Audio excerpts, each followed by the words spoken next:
Hello students, तो आज के वीडियो में हम डिस्कस करेंगे business studies topic for class 11th का चैप्टर नंबर 1 जिसका नाम है nature and purpose of business. So basically इस चैप्टर में हम डिस्कस करेंगे कि किसी भी बिजनेस का क्या नेचर यानी कि क्या उसकी कैरेक्टरिस्टिक्स होती हैं, क्या उसके फीचर्स होते हैं और उसका पर्पस क्या होता है। पर्पस यानी कि क्या रीजन है कि कोई इंसान बिजनेस स्टार्ट करता है, क्या ऑब्जेक्टिव्स होते हैं बिजनेस के। तो इस चैप्टर में हम इन सारी चीजों को डिटेल में पढ़ेंगे। ओके, सो इस टॉपिक को कुछ पार्ट्स में डिवाइड कर दिया गया है। So this is going to be the part one video होगा ये। तो चलिए वीडियो को टॉपिक को शुरू करते हैं। सो सबसे पहले इस चीज को समझना है, बिल्कुल डीप से जाते हैं हम लोग कि कोई भी बिजनेस का एक्टिविटी लाइक हम अपने डे टू डे लाइफ में ढेर सारी एक्टिविटीज करते हैं, राइट। अभी लॉकडाउन का टाइम है तो मे बी आपकी एक्टिविटीज कम हो गई हैं, बट स्टिल आप कोई ना कोई एक्टिविटी जरूर कर रहे हो। जो लोग ऑफिस जाते हैं, कुछ लोग ऑफिस जाते हैं, कुछ लोग स्कूल जाते हैं, कुछ लोग ऑनलाइन स्टडीज कर रहे हैं, कुछ लोग कोचिंग जाते हैं, कुछ लोग खेलते हैं, कुछ लोग खाना बनाते हैं, कुकिंग करते हैं। सो आप अपने डे टू डे लाइफ में ढेर सारी एक्टिविटीज परफॉर्म करते हो। सो उन्हीं एक्टिविटीज को दो पार्ट में क्लासिफाई किया जाता है, ठीक है। जो भी आप अपने डे टू डे लाइफ में एक्टिविटीज परफॉर्म करते हो उनको दो पार्ट में क्लासिफाई किया जाता है। और वो पार्ट कौन कौन से हैं? सबसे पहला जो क्लासिफिकेशन है वो होता है इकोनॉमिक एक्टिविटीज। जो एक्टिविटीज आप डे टू डे लाइफ में परफॉर्म करते हो उनको दो पार्ट्स में डिवाइड किया जाता है। सबसे पहला होता है इकोनॉमिक एक्टिविटी और सेकेंड होता है non economic activity. Okay, non economic activities यानी कि अब आते हैं इकोनॉमिक एक्टिविटीज क्या होता है। सो इकोनॉमिक एक्टिविटीज वैसी एक्टिविटीज होती हैं जो कि आप परफॉर्म करते हो और बदले में आप अर्न करते हो, ठीक है। Those activities which are perform by an individual and earn for their livelihood. Okay, उन एक्टिविटीज के द्वारा, उन एक्टिविटीज के थ्रू आप कुछ अर्न कर पा रहे हो। सो वैसी एक्टिविटीज को हम कहते हैं इकोनॉमिक एक्टिविटीज। ओके, अब इस इकोनॉमिक एक्टिविटीज को भी थ्री पार्ट्स में, थ्री कैटेगरीज में डिवाइड किया गया है, ठीक है। इकोनॉमिक एक्टिविटीज को भी थ्री कैटेगरीज में डिवाइड किया गया है, जिसमें सबसे पहला कैटेगरी है बिजनेस, सेकेंड कैटेगरी है प्रोफेशन और थर्ड कैटेगरी है एम्प्लॉयमेंट, ठीक है। अभी हम लोग इन तीनों को भी डिस्कस करेंगे, बट उससे पहले हम लोग एक्टिविटी का सेकंड वाला भी डिस्कस कर लेते हैं तो वो आपके लिए ज्यादा बेटर तरीके से क्लियर हो जाएगा।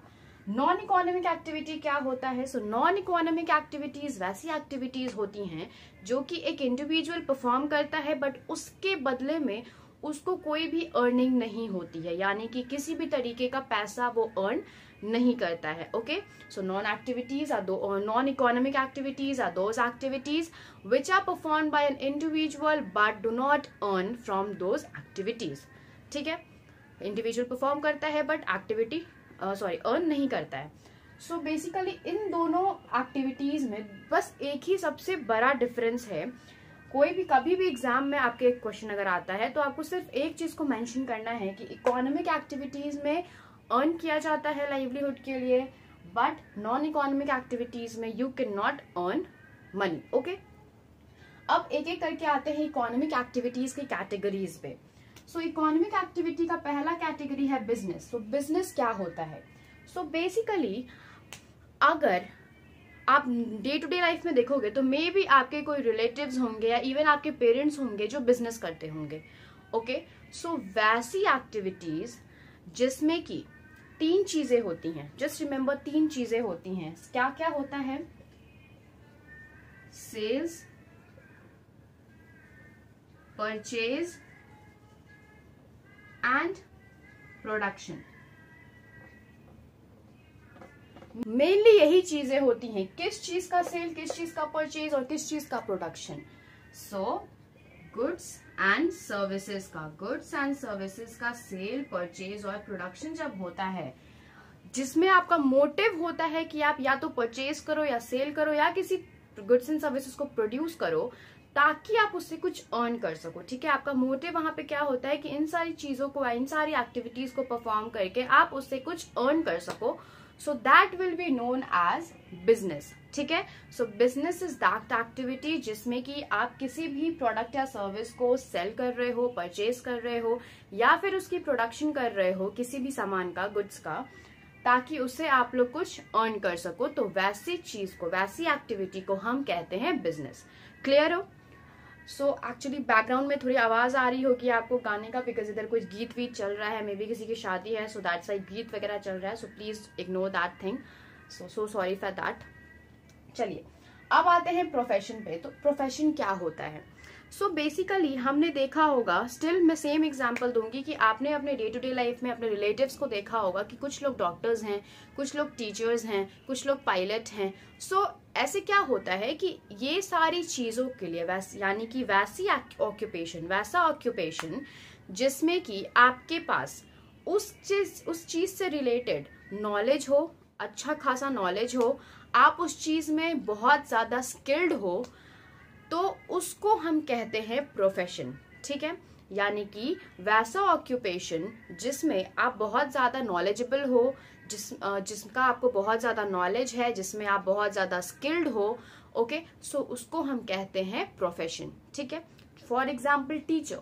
टीचर क्या होता है? उसको टीचिंग में बहुत अच्छा नॉलेज होता है, वो उसमें बहुत ज्यादा स्किल्ड होता है, so that's why we call him a teacher. So उसका क्या होता है? उसका मोटिव जो होता है वो सर्विस मोटिव होता है। उसको हम ये नहीं कहेंगे कि आपको हम पैसा दे रहे हैं, उसको क्या कहा जाता है कि आपको हम प्रोफेशनल फीस प्रोवाइड कर रहे हैं। ओके, जो प्रोफेशन आपका है, हम आपको सिर्फ एक प्रोफेशनल फी प्रोवाइड कर रहे हैं, बिकॉज आप हमको क्या दे रहे हैं? आप हमको दे रहे हैं सर्विस। यानी कि जो प्रोफेशनल्स होते हैं वो हमको प्रोवाइड करते हैं सर्विस, और बदले में हम उनको इन रिटर्न क्या देते हैं? हम उनको देते हैं उनका फी, यानी कि प्रोफेशनल फी। कभी भी डॉक्टर को आप जब जाओगे डॉक्टर के क्लिनिक में, तो वो आपसे ये नहीं बोलेगा कि हाँ हमको पैसा दीजिए, वो क्या बोलेगा? हमको मेरा फी दे दीजिए, है ना।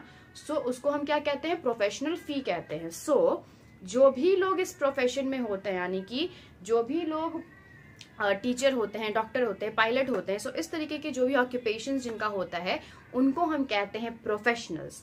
Okay, so this is all about profession. I hope it is clear. इसमें भी आपको पैसा मिलता है, बट एज अ प्रोफेशनल फी उसका नाम दिया जाता है। ठीक है, अब आते हैं हम लोग अपने थर्ड वाले पे, इकोनॉमिक एक्टिविटी के थर्ड कैटेगरी पे, जिसका नाम है एम्प्लॉयमेंट।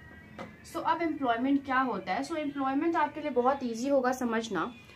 इसमें क्या होता है कि आपने अपने डे टू डे लाइफ में नोटिस ये भी किया होगा कि कुछ लोग जो हैं वो ऑफिस जाते हैं, मे बी आपके पेरेंट्स जो हैं वो ऑफिस जाते होंगे, कहीं काम करते होंगे, कहीं बैंक में काम करते होंगे, किसी ऑफिस में काम करते होंगे, किसी कंपनी में काम करते होंगे। सो वो लोग क्या करते हैं कि वो लोग काम करते हैं as a clerk, as a manager, कुछ भी। ठीक है, सो जब कोई इंसान वैसी एक्टिविटी जिसमें कोई एक इंडिविजुअल किसी और के लिए काम कर रहा हो, ठीक है, किसी और के लिए काम कर रहा हो, और बदले में उसको क्या मिल रहा है? उसको रेम्यूनरेशन मिल रहा है, यानी कि बदले में उसको या तो सैलरी मिल रही है या फिर बदले में उसको वेजेस मिल रहे हैं, तो वैसी एक्टिविटी को हम कहते हैं एम्प्लॉयमेंट। ठीक है, so that is also one of the category of economic activity. So वैसी एक्टिविटी जिसमें कोई इंडिविजुअल दूसरे के लिए काम कर रहा हो और बदले में उसको मिल रहा हो सैलरी या wages, so that activity is known as employment. ठीक है, वैसा ऑक्यूपेशन को हम एम्प्लॉयमेंट कहते हैं। अब इसमें दो चीज समझने वाली है कि अगर हम आपके यहाँ काम कर रहे हैं, ठीक है, अगर मैं आपके यहाँ काम कर रही हूँ, आपकी ऑफिस है, मैं आपकी ऑफिस में काम कर रही हूँ, तो मैं आपके लिए एक एम्प्लॉय होंगी। ठीक है, मतलब क्योंकि हम आपके ऑफिस में काम कर रहे हैं तो हम आपका एम्प्लॉय हैं, और आप हमको काम दे रहे हैं, आप मेरे बॉस हैं, तो हम आपके लिए मेरे लिए आप एम्प्लॉयर हो। ठीक है, मेरे लिए आप एम्प्लॉयर, हम आपके लिए एम्प्लॉय। ठीक है, तो ये है पूरा कॉन्सेप्ट एम्प्लॉयमेंट का। क्लियर? इसमें भी आप अर्न करते हो एज अ सैलरी और एज अ वेजेस। ठीक है, बिजनेस में आप अर्न करते हो प्रॉफिट के थ्रू, प्रोफेशन में आप अर्न करते हो प्रोफेशनल फी के थ्रू, और एम्प्लॉयमेंट में आप अर्न करते हो एज अ सैलरी और एज अ वेजेस। ठीक है, अब आते हैं हमारा नेक्स्ट पे, नॉन इकोनॉमिक एक्टिविटीज किसको कहते हैं। ठीक है, सो नॉन इकोनॉमिक एक्टिविटीज में कुछ वैसा कैटेगरीज नहीं होता है। It is just concerned with love, sympathy, affection and patriotism etcetera. यानी कि इसमें जब आप किसी को सर्व करते हो, किसी को आप कुछ देते हो, किसी के लिए आप कुछ करते हो, तो उसमें आप ये एक्सपेक्ट नहीं करते हो कि बदले में हमको पैसा मिलेगा। नहीं, आप बिना किसी एक्सपेक्टेशन से उसके लिए आप करते हो, ठीक है, सर्व करते हो किसी भी इंसान को। Like for example, when your mummy is cooking food in the kitchen for the whole family, तो क्या आप उसमें आपकी मम्मी का एक्सपेक्टेशन होता है क्या कि हम अगर खाना बना के देंगे तो बदले में हमको मिलेगा पैसा? नहीं, उनका कोई एक्सपेक्टेशन नहीं होता है। वो just concerned with, just out of love and sympathy क्या करती हैं, वो खाना बनाती हैं, बिकॉज शी नो कि अगर खाना नहीं बनाएंगे तो ये लोग को खाना बनाना पड़ेगा या फिर ये लोग भूखा रहेगा। So out of love, affection and sympathy वो लोग क्या करती हैं, वो लोग खाना बनाती हैं, ठीक है। इसमें उनका कोई एक्सपेक्टेशन नहीं होता है कि हमको बदले में अर्निंग मिलेगी, इनकम मिलेगा या मनी मिलेगा, ठीक है। सो वैसी एक्टिविटीज जिसमें आप करते तो हो लोगों के लिए, एक्टिविटीज तो आप करते हो परफॉर्म दूसरों के लिए, बट इसमें आपको किसी भी तरीके का इनकम नहीं होता है। Clear? So this is all about economic activity and non-economic activity. I hope it is very clear. अगर कोई डाउट है, कोई टॉपिक से रिलेटेड स्टिल कोई कंफ्यूजन है, तो कमेंट बॉक्स में मेंशन कीजिए and I will try to solve your queries.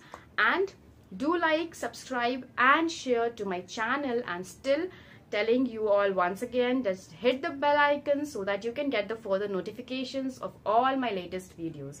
Okay, तब तक के लिए stay safe, stay home.